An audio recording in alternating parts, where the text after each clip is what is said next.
Então, Miqueias, capítulo 6, do verso 1 ao 8, o texto nos diz assim: Ouvi agora o que diz o Senhor.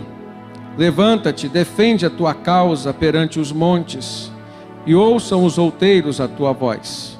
Ouvi, montes, a controvérsia do Senhor, e vós, duráveis fundamentos da terra, porque o Senhor tem controvérsia com o seu povo, e com Israel entrará em juízo.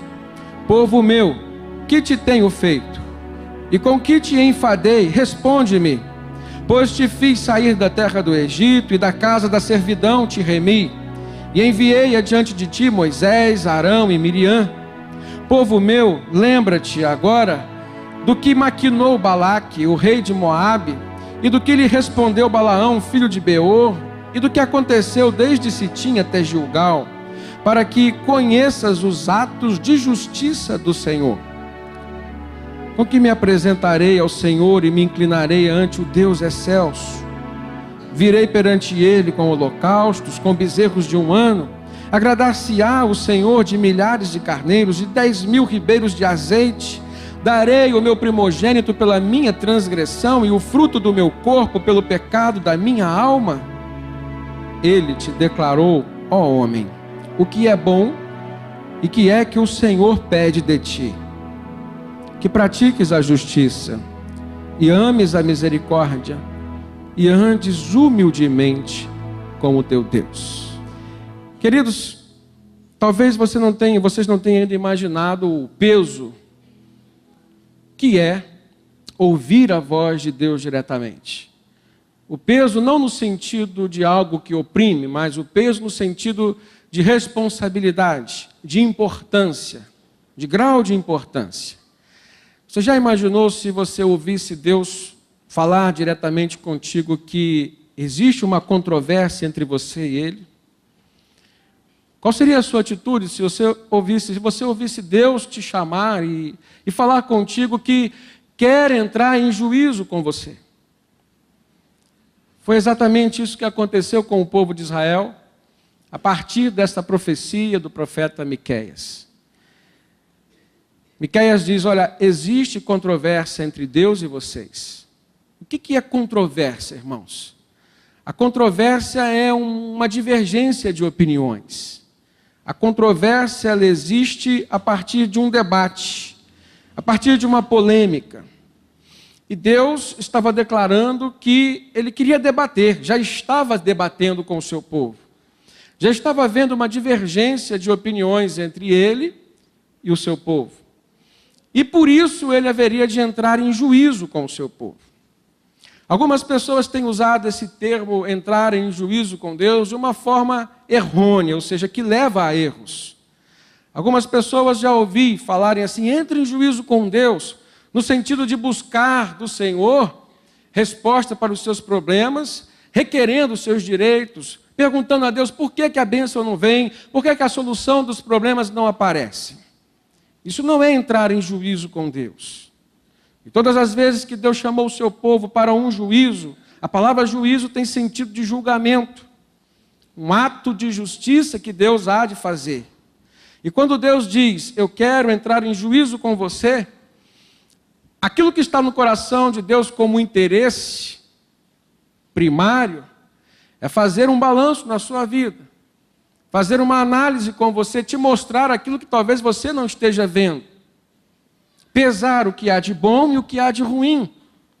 Justamente porque havia controvérsia, havia divergência de valores, havia divergência de atitudes. E Deus não estava mais suportando a atitude ou as atitudes do seu povo. Então, às vezes, as coisas estão caminhando de uma forma ruim na nossa vida e nós não estamos percebendo. É como um câncer que às vezes se instala no nosso corpo e a gente não sabe. Ele está escondido ali, ele está se proliferando, ele está crescendo e às vezes ele vai se manifestar e quando nós descobrirmos, talvez seja tarde demais. E Deus nesse momento estava agindo em direção ao seu povo de maneira a evitar que o pecado que estava ali perante eles pudessem ser como um câncer da alma, um câncer do espírito. Deus estava querendo proteger o seu povo, estava querendo preservar o seu povo. Então ele chama o seu povo para uma responsabilidade, para um momento de ajuste. E a forma como Deus estava fazendo isso era chamando-os para entrar num juízo.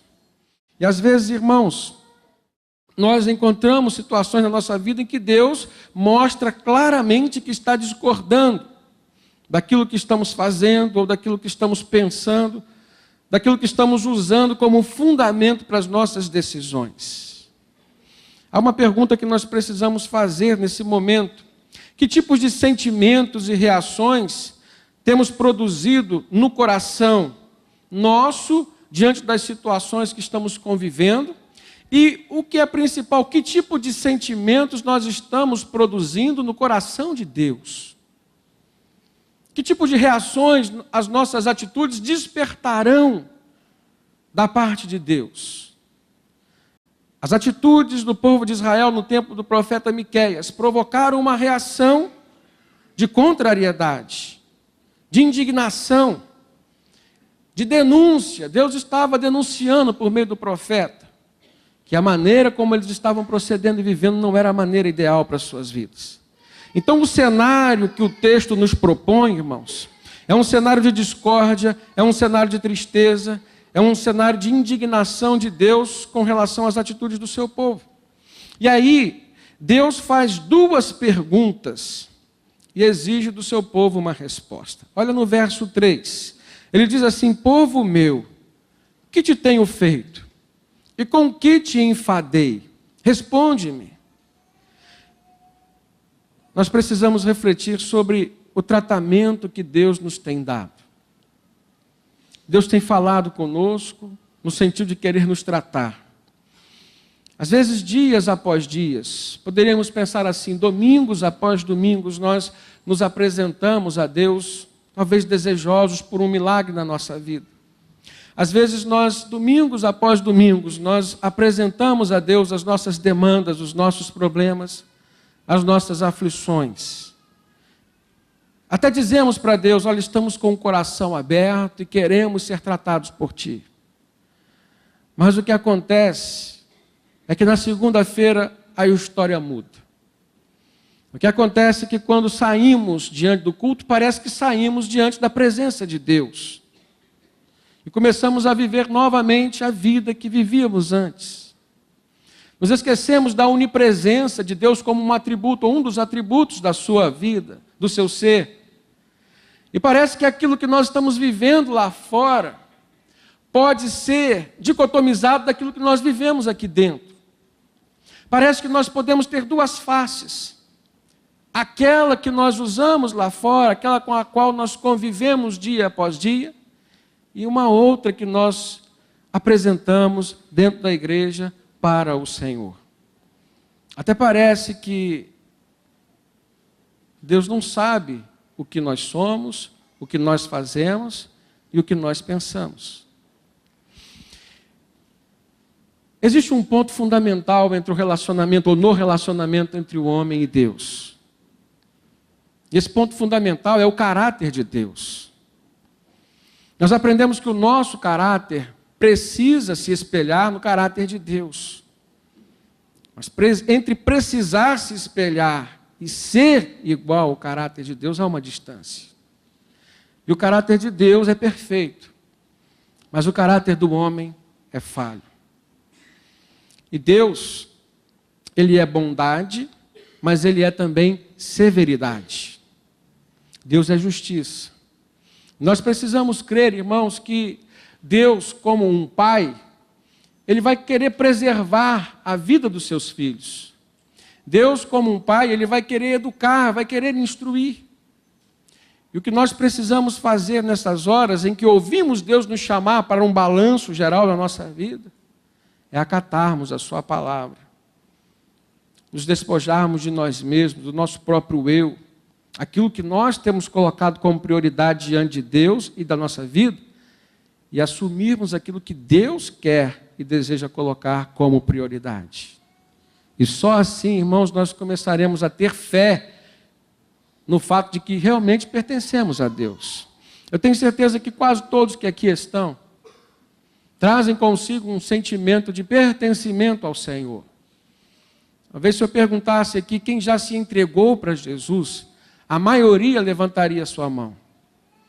Mas entre dizer que se entregou para Jesus e de fato ter uma vida nas mãos de Jesus, entenda o que esse termo significa, viver nas mãos de Jesus, existe também uma distância. Porque viver nas mãos de Jesus, nós temos que compreender que a mesma mão que abençoa, a mesma mão que protege, a mesma mão que dirige, é a mão que corrige, é a mão que educa. E nós cremos que Deus é Deus assim. E quando nós não estamos vivendo dessa forma, ou seja, dizemos que pertencemos a Deus, então somente dizemos, quando nós não estamos vivendo de uma forma verdadeira, que expressa esse pertencimento ao Senhor, nós começamos a duvidar e a questionar a nossa própria fé. Começamos a duvidar e questionar a nossa própria oração, por exemplo. E o povo de Israel estava vivendo assim. Eu creio que hoje a igreja do Senhor Jesus também, em alguns casos, pode viver assim. E a palavra de Deus vem nos motivar a mudarmos a nossa vida. Deus abre o seu coração. Eu acho interessante isso, que Deus dá o primeiro passo. Ele identifica a situação, ele suporta. A Bíblia diz que ele é longânimo, ou seja, ele tem uma paciência ao extremo. Ele vai até o seu próprio limite e ele diz assim, olha, agora não. Existe uma controvérsia entre nós, não dá para caminharmos juntos mais. E eu vou chamar você para um juízo. Eu vou te chamar para um julgamento. E aí Deus faz duas perguntas ao seu povo. Ele diz assim, povo meu, que te tenho feito? A segunda pergunta, com que te enfadei? Irmãos, eu olho para esta expressão do Senhor, e eu vejo como que Deus tratava e trata o seu povo com amor. Às vezes eu me lembro de alguns casos em que fui chamado para ajudar casais que estavam com dificuldades. E às vezes eu via no coração ou do homem ou da mulher, dependendo da situação, uma preocupação, até mesmo uma frustração pessoal com o seu próprio comportamento em relação ao outro. Por que o relacionamento não deu certo? E às vezes um chegava para o outro e perguntava, o que eu errei? O que eu fiz de errado? Em que eu te enfadei, ou seja, em que tornei enfadonho o nosso casamento, o nosso relacionamento. E eu percebi assim uma tristeza profunda por parte daquele cônjuge, um pesar pelos erros que aconteceram, pela situação em que estavam vivendo. E parecia que aquela pessoa até estava se humilhando diante da outra, porque o que ela queria era a reconciliação. E nem sempre ela encontrava a mesma atitude, o mesmo pensamento, o mesmo proceder da parte do outro. E quando eu li esse texto, eu me reportei a situações assim. Parecia que eu estava vendo Deus se colocando numa posição diferente da qual Ele é, da qual Ele ocupa. Deus é santo, Deus é soberano, Ele é Senhor das nossas vidas. Mas aqui eu vejo Deus se preocupando em querer reatar os laços de um relacionamento. Eu vejo Deus se preocupando em fazer com que o seu povo venha refletir e até mesmo perguntando assim, o que vocês acham que eu fiz de errado? Não que Deus esteja assumindo nenhuma culpa, nenhum erro, porque Deus não pode errar, Ele é Deus. Mas em se fazendo esta pergunta, Ele queria que o povo refletisse sobre a situação ou as circunstâncias que levaram ao caos espiritual, ao caos social. E justamente quando nós fracassamos no nosso relacionamento com Deus, nós começamos a experimentar o princípio de diversos outros fracassos da nossa vida. E o que Deus já estava prevendo, Deus é onisciente, era que se o seu povo não ajustasse aquela rota, a rota da sua vida, o que iria acontecer era o caos, em diversas outras áreas. Então Deus pergunta, o que eu te tenho feito? E nós precisamos refletir sobre esse tratamento que Deus nos tem dado, irmãos. Precisamos analisar se o nosso relacionamento com Deus tem sido de uma forma enfadonha. Às vezes, preste atenção, enfadonha para nós, mas às vezes enfadonha para o Senhor. Deus está expressando aqui o seu sentimento. O nosso relacionamento com Deus, as nossas atitudes podem estar sendo enfadonhas para Ele. E aí uma luz amarela ou até vermelha já começa a acender. Algo de errado já está acontecendo e o pior poderá chegar a acontecer. Precisamos pesar a nossa vida. Precisamos pensar sobre quais fundamentos nós temos construído a nossa espiritualidade. Precisamos pensar quais têm sido as verdadeiras motivações da nossa relação com Deus, ou seja, o que tem te trazido até aqui, por exemplo. Quais têm sido as suas motivações para ajoelhar no seu quarto e clamar e orar com o Senhor? Conversar com Deus. Quais têm sido as motivações que te fazem louvar ao Senhor? Cantar, por exemplo. Porque pelas nossas motivações nós começamos a ver o nosso estado espiritual. Nossas motivações podem ser, por exemplo, por gratidão, pode ser por interesse pessoal, o que é uma motivação ruim. A nossa motivação pode ser por agradar ao Senhor, por querer fazer aquela relação crescer. Preste atenção nisso. Assim como as nossas relações interpessoais podem crescer de acordo com as motivações, as nossas energias empregadas ali, a nossa relação com Deus também pode crescer de acordo com aquilo que nós fazemos, de acordo com as nossas motivações. Precisamos analisar as motivações do nosso coração, precisamos analisar os fundamentos sobre os quais nós temos construído a nossa espiritualidade. E o apóstolo Paulo, na carta aos Gálatas, capítulo 6, verso 3, ele diz assim: porque se alguém cuida ser alguma coisa, não sendo nada, engana-se a si mesmo. Paulo estava falando para alguns cristãos que já estavam convivendo dentro da igreja, cultivando uma vida de religiosidade plena, mas de muito pouca espiritualidade.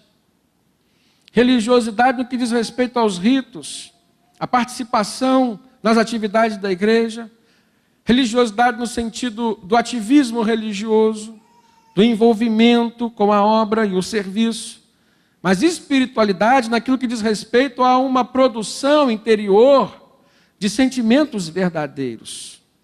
E é por isso que Paulo diz, olha, engana-se a si mesmo. Você que pensa que vindo à igreja, você que pensa que fazendo alguma coisa, abençoando alguém necessitado, doando uma cesta básica, você que pensa que dando esmola aos pobres, você que pensa que cantando, colocando louvores, isso vai trazer uma mudança eficaz para a sua vida, engana-se a si mesmo, porque o que vale é a motivação que está no teu coração, o que vale é o estado do teu espírito, o estado da tua alma. Se tudo isso que você fizer for produzido por uma atitude de fé, as tuas obras serão agradáveis a Deus. E a tua fé não será uma fé morta. Mas se tudo isso que você fizer for motivado por um interesse pessoal, por exemplo, de dar para receber em troca, isso já está sendo reprovado com Deus desde o momento em que nasce no seu cérebro, no seu coração, na sua alma. É por isso que esse balanço é importante na nossa vida. Jó, quando estava passando por aquele desespero, em que havia perdido praticamente tudo, inclusive a sua saúde, ele disse assim: as minhas razões provam a sinceridade do meu coração, e os meus lábios proferem o puro saber. No Salmo 145, o salmista diz: perto está o Senhor de todos os que o invocam, e de todos que o invocam em verdade.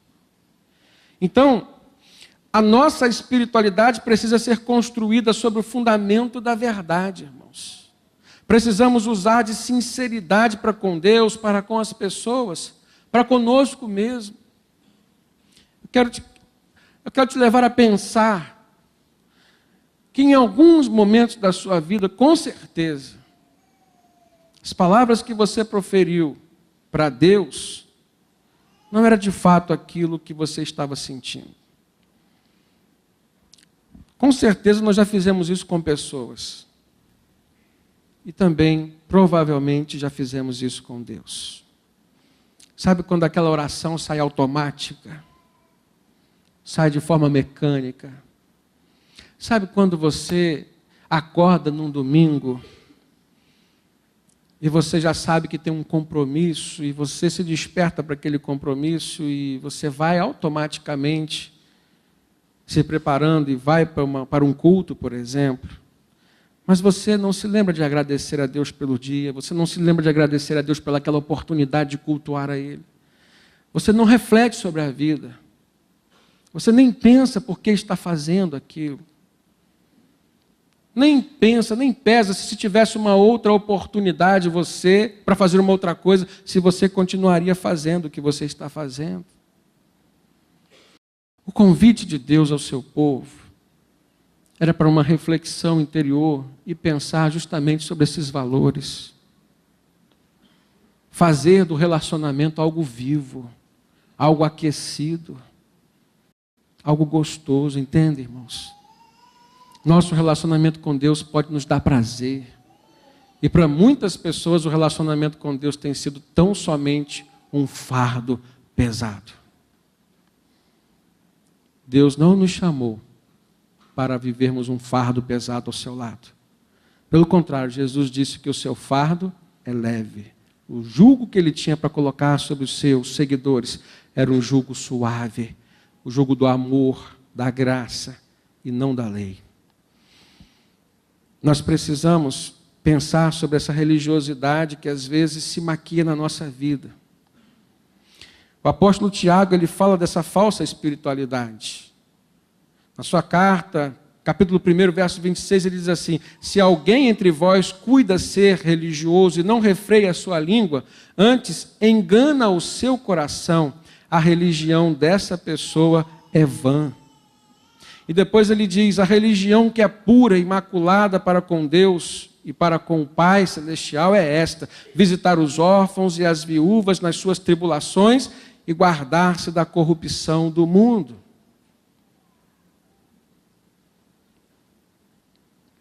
Tiago não está falando de religiosidade. Ele está falando de espiritualidade. Se ele estivesse falando de religiosidade, ele diria que uma religião pura e verdadeira é aquela que faz com que as pessoas vão à igreja, cultuar ao Senhor, se envolver tão somente com a sua obra, sem um compromisso com a vida lá fora. Mas Tiago inverte o caminho, ele diz assim: a religião pura e imaculada para com Deus é esta: visitar os órfãos e as viúvas. Aonde? Lá fora. Nas tribulações delas, nas necessidades delas. Ele diz assim: é guardar-se da corrupção do mundo. Mais uma vez, ele se refere à nossa vida lá fora. E é lá fora, irmãos, que nós vemos quem realmente nós somos. Isso é espiritualidade. Você carrega consigo, dentro de você. É o que você é a sua essência. Deus pode mudar, preste atenção. Não fique frustrado se você não tem percebido muitos frutos para o reino de Deus na sua vida. Deus pode te mudar, Deus pode transformar a sua vida. Mas é necessário que você leve a sério. O apóstolo Paulo também faz uma alusão a esse tipo de espiritualidade falsa. Ele fala que o fundamento da nossa relação com Deus está na cruz de Cristo. Ele diz assim aos Coríntios: e se Cristo não ressuscitou, logo é vã a nossa pregação e também é vã a nossa fé. Então, o fundamento da minha espiritualidade tem que ter a pessoa de Cristo Jesus, mas a pessoa de um Cristo Jesus que foi crucificado e ressuscitou. Foi crucificado por quê? Porque foi pela crucificação que ele assumiu a minha culpa, a minha dor, aquilo que estava reservado como condenação para mim, ele levou sobre si. Mas passa pela ressurreição, porque foi pela ressurreição que ele demonstrou que tem poder sobre a vida e sobre a morte. E só aquele que pode vencer a morte é que tem poder para te dar vida. Por isso que a nossa espiritualidade não pode ser tão somente uma espiritualidade que trata do nosso espírito, mas ela precisa ser uma espiritualidade que vincula o nosso espírito com a pessoa de Cristo Jesus na cruz. E Cristo Jesus, que ressuscitou, que venceu a morte, para que nós pudéssemos ter a vida. Amém? Isso é maravilhoso, irmãos. Isso é libertador. Isso cura. Traz cura para a nossa alma, traz motivação para o nosso ser.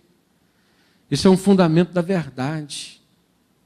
Nós não estamos construindo um relacionamento com Deus baseado em pessoas.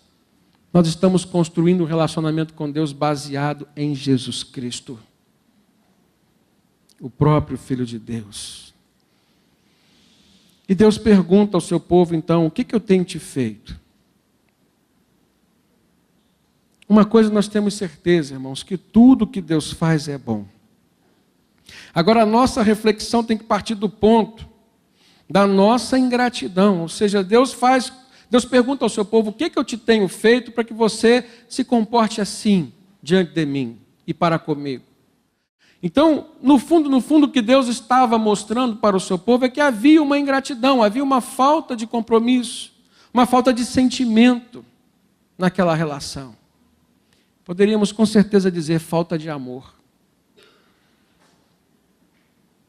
E naquele momento Deus faz uma retrospectiva muito interessante. Olha no texto que você abriu na Bíblia.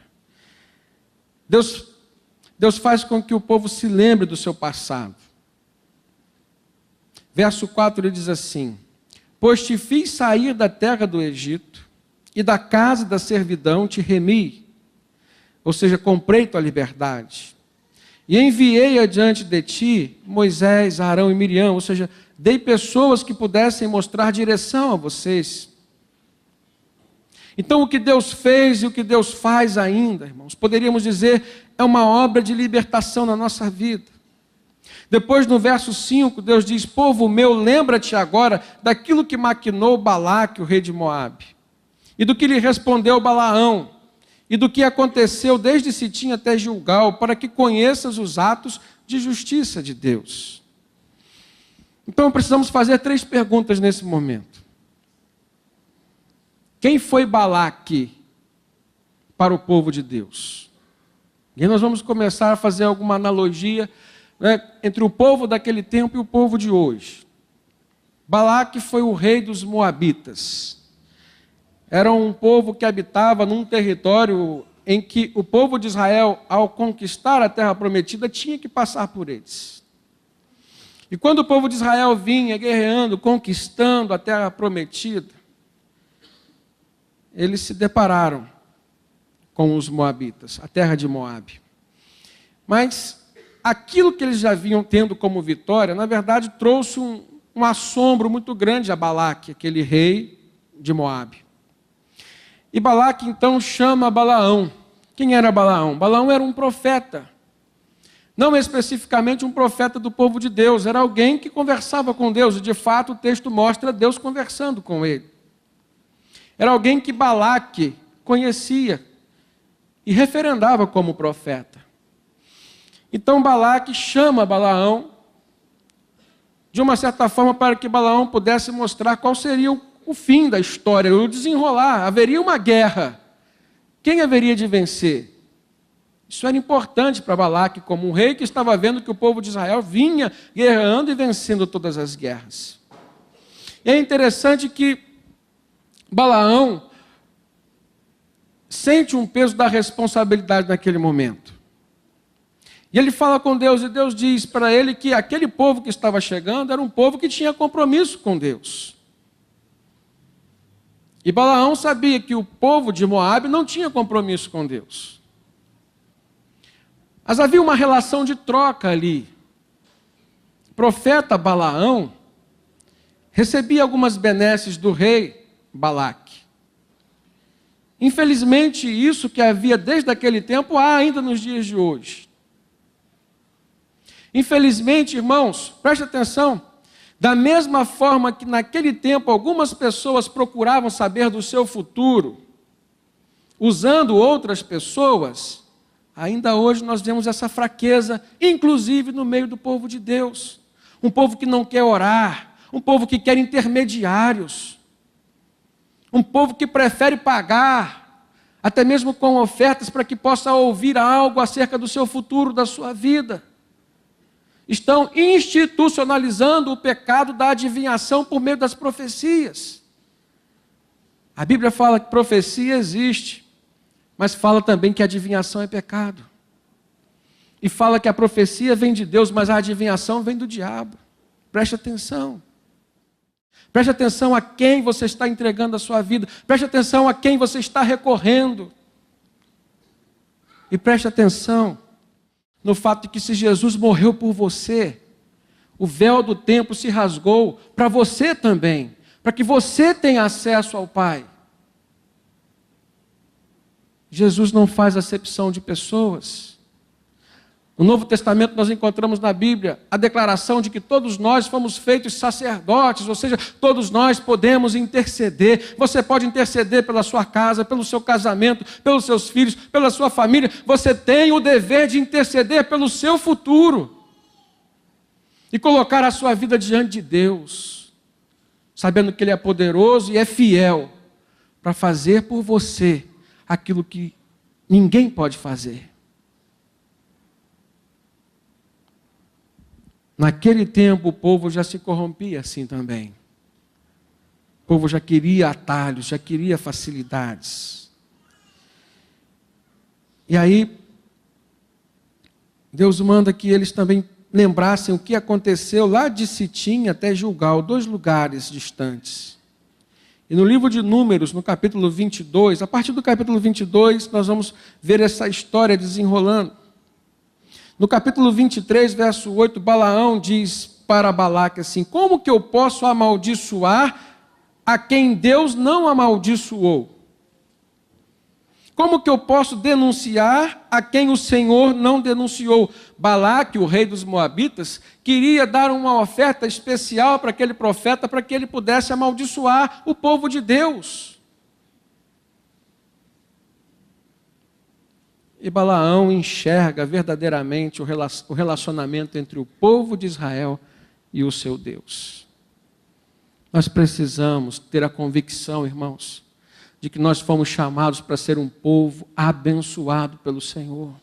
A Bíblia diz que nós somos nação santa, povo escolhido por Deus, para viver debaixo das bênçãos do Senhor, das promessas do Senhor. O Senhor disse: agindo eu, quem impedirá? Deus pode agir sobre a sua vida. Deus quer agir na sua vida.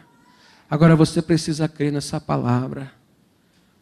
Você precisa se apropriar dela e vivê-la como uma realidade na sua vida hoje.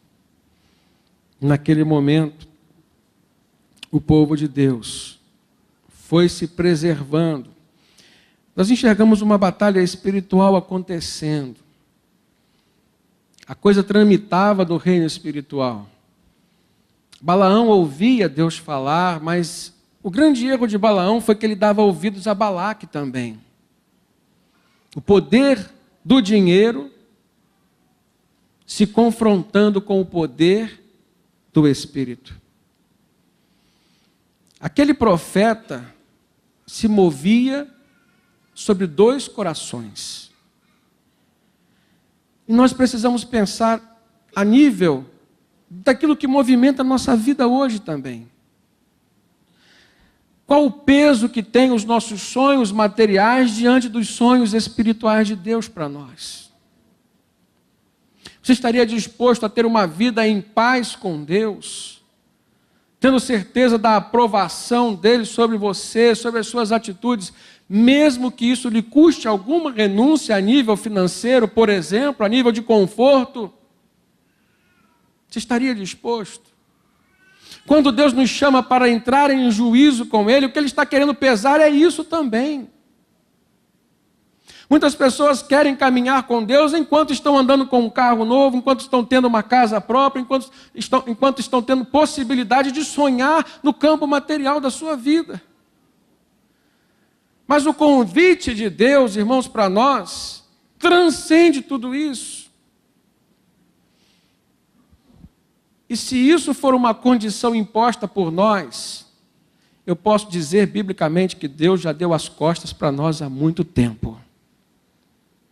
Há muito tempo. Qual tem sido a prioridade na sua vida, na nossa vida? Sobre que chão você tem refletido? O chão da ilusão ou o chão da verdade? Porque se você quer caminhar no mundo da ilusão, Deus não caminha com você. Muitas pessoas estão confundindo sonhos com ilusão. Deus te concede sonhos, Deus te permite sonhar. Mas o caminho, ou o chão sobre o qual Deus te permite caminhar sonhando, é o chão da verdade. E não o chão da ilusão. Não construa um mundo de ilusões para você. Viva as realidades que os sonhos de Deus podem trazer para a sua vida. E assim você vai ser de fato feliz. De fato você terá certeza da aprovação e das bênçãos de Deus na sua vida.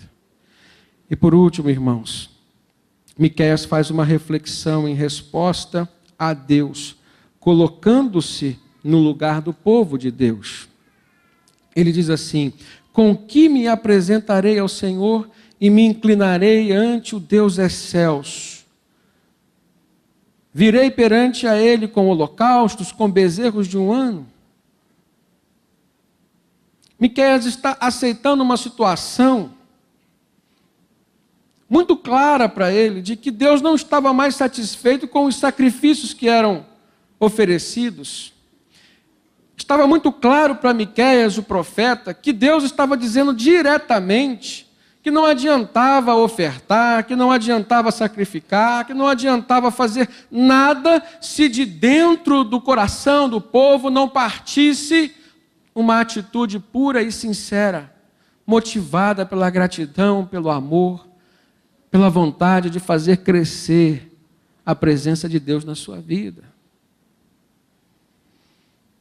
A pergunta é, irmãos, como nós temos nos apresentado diante de Deus? O que temos feito? Como temos agido em relação ao Senhor? Aprenda uma coisa: Deus tem mais prazer na obediência do que naquilo que nós ofertamos de material para o seu reino. O profeta Samuel disse diretamente, cara a cara com o rei Saul: Deus tem mais prazer em que o obedeça do que nos sacrifícios e nas ofertas, nos holocaustos que se oferece para ele. Não podemos comprar Deus, irmãos. Não podemos comprar Deus. Não podemos comprar as bênçãos de Deus. O relacionamento com Deus puro, verdadeiro e sincero tem que partir do amor. A nossa obediência tem que ser uma obediência motivada pelo amor, pela gratidão, por sentimentos que são bons. E Deus é muito claro em nos mostrar aquilo que Ele pede de nós, ou aquilo que está errado na nossa vida, aquilo que tem que ser mudado, aquilo que tem que ser substituído. E às vezes nós é que não queremos enxergar. O último verso desse texto diz assim, verso 8: Ele te declarou, ó homem, o que é bom e que é que o Senhor pede de ti. E aí 3 coisas maravilhosas que devem nortear as nossas decisões e conduzir a nossa vida. Quais são as 3 coisas, irmãos? Que pratiquemos a justiça, que amemos a misericórdia e que andemos humildemente com o Senhor. Amém? É maravilhoso termos esse discernimento. Jesus disse: bem-aventurados ou felizes aqueles que têm fome e sede de justiça, porque eles serão fartos. Com relação à misericórdia, Jesus disse: bem-aventurados os misericordiosos, porque eles alcançarão a misericórdia de Deus. Com relação à humildade, Jesus disse: bem-aventurados os humildes de espírito, ou aqueles que têm um espírito humilde, porque eles receberão o reino dos céus. E nesse texto Jesus diz: alegrai-vos, alegrai-vos, exultai-vos, porque é grande a vossa recompensa nos céus, porque assim perseguiram os profetas que foram antes de vós. Deus nos chamou para sermos sal da terra, a luz desse mundo. E mais do que isso, irmãos, Ele nos chamou para sermos uma luz que brilha. Ele disse: assim brilha a vossa luz diante dos homens, para que as vossas obras glorifiquem o Pai que está nos céus. Amém?